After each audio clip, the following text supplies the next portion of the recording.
چونکہ یہاں پر سوال یہ بنتا ہے کہ انسان کو نبوت اور علم نبوت کی ضرورت کیوں ہے؟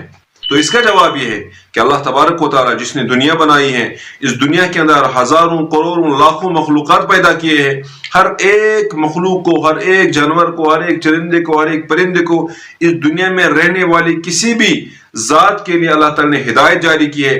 اس کی ہزاروں کروڑوں مثالیں مل سکتی ہے. ایک جانور وہ ہے جو گھاس صرف کھاتا ہے، گھاس چرتا ہے. ایک جانور وہ ہے جسے اللہ تعالیٰ نے یہ سمجھ دیا کہ آپ کے لیے گھاس ٹھیک نہیں ہے، آپ کے لیے جانور ٹھیک ہے، وہ جانور کو حملہ کر کے، جانور کو مار کر اس کو کھا لیتا ہے.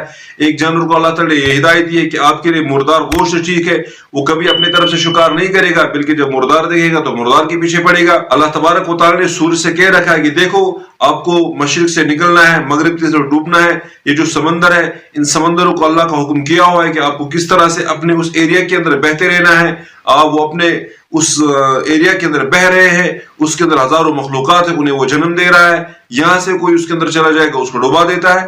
تو اللہ تعالیٰ نے جتنی بھی چیزیں دنیا کے اندر پیدا کی ہے، ہر چیز کو اپنے اعتبار سے اللہ تعالیٰ نے ہدایت دی ہے. بذات خود قرآن پاک میں رب ذوالجلال والاکرام فرماتے ہیں ربنا الذی اعطى كل شيء خلقه ثم هدى، کہ رب نے ہر ایک چیز کو پیدا کیا ہے، پیدا کرنے کے بعد پھر ہر چیز کو اس کی ضرورت کے مطابق ہدایت بھی کی ہے. اب یہیں سے ہمیں معلوم چل جاتا ہے کہ انسان کے لیے نبوت اور علم نبوت کی کتنی ضرورت ہے.